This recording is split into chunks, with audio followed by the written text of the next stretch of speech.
This short video will instruct you on how to play We the People, designed by Sim College and available from the Game Crafter. See the link below. We the People is a unique, turn-based point-scoring simulation game of the Constitutional Convention. It has been played by more than 4,000 students, and has proven to be very popular in law, history, and government courses. A player wins by scoring the most points. The players seek to control delegates, which in turn enables them to control states, which then gives them the necessary votes to pass resolutions that favor their side, and consequently score points. There are 4 constituencies represented in the game. The Federalists want a strong central government. The Anti-Federalists want to keep government power in the states. The Democratic position wants to ensure popular participation in government. The anti-democratic position wants to insulate the government from the excesses of popular opinion. The resolutions in the game are each assigned to one of the 4 constituencies. The resolution cards imply other interests, such as economic considerations involving interstate commerce, or the large states versus the small states contesting proportional versus fixed representation. The players set up the game by placing the board in front of them. Each player, either by agreement or randomly, takes a player card. The player card assignments depend on the number of players in the game. They then shuffle the delegate card deck and deal delegate cards to each player, depending on the number of total players. A player's delegate cards remain face-up for the entire game.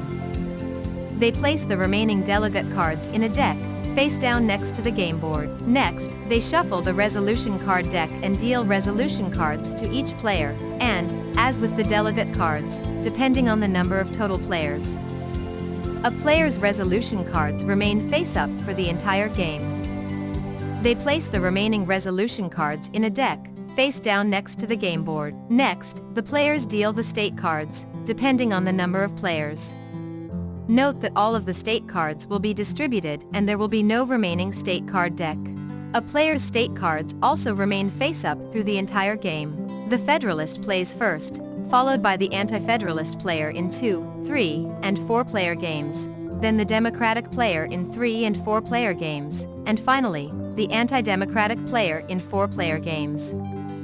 On any given turn, a player may take one of 5 possible actions. The player may draw up to 3 delegate cards, 3 resolution cards, or any combination thereof from the delegate and resolution card decks, respectively. Alternatively, the player may discard up to 3 delegate cards or 3 resolution cards, or some combination thereof. The player may then draw up to 3 replacement cards from the delegate card deck, and/or the resolution card deck. The player is not required to draw the same types of cards he discarded. For example, he could discard 2 delegate cards and 1 resolution card, in favor of drawing 1 delegate card and 2 resolution cards. Another option a player may exercise on a turn is to present a resolution card for a vote. 7 state votes are needed for a resolution to successfully pass a vote and be included in the Constitution. Rarely will a player control 7 states. There are only 12 in the game. Therefore, the players must negotiate with each other for votes. The game is a mixed motive game. The players must cooperate with each other to win, but there can only be one winner at the end of the game. One way a player can entice other players into voting for her resolution is to propose plans. A plan is 2 to 6 resolution cards. The plan is voted singly, but scored separately. For example, the Federalist player presents a plan with 2 Federalist resolutions and 1 Anti-Federalist resolution. The Federalist player controls 4 states, and the Anti-Federalist player controls 3 states. Separately, neither player has the necessary 7 states to pass a resolution or plan.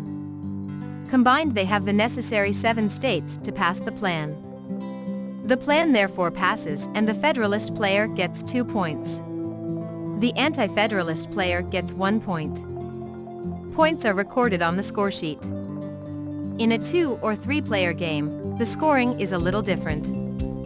A plan sponsor, the one proposing the plan on that player's turn, scores 2 points for resolutions that pass in the player's constituency, and 1 point for those that pass, but are not in the player's constituency. For example, in this situation the Federalist player would get 4 points and the Anti-Federalist player would get 1 point. A player may elect to do nothing in the player's turn, and simply pass. Each time a resolution or plan passes, the players record the resulting points on the scoresheet. At any point during the game, a player may take another player's state card, if the taking player has a number of delegate cards from that state equaling or exceeding the number on the state card. A state card's number refers to a majority of delegates from that state. The number has nothing to do with voting. It is simply the number of delegate cards a player needs from that state, in order to take the state card from another player. The players may at any time negotiate, and perform trades of their cards and votes. When the players draw the last delegate card, then the players return all of the cards back to the delegate card deck and shuffle the deck. This rule prevents the game from stalemating. Resolution and state cards are unaffected. When the players draw the last resolution card, then the game ends. The player with the most points wins. In the event of a tie, the player with the most delegates, resolutions, and state cards, total, wins. The continuation sheet allows game to be continued if they are interrupted. It is especially useful in educational settings. The game also contains optional rules described in the rules book. We the People is available from the Game Crafter, at the link below. Thank you for watching.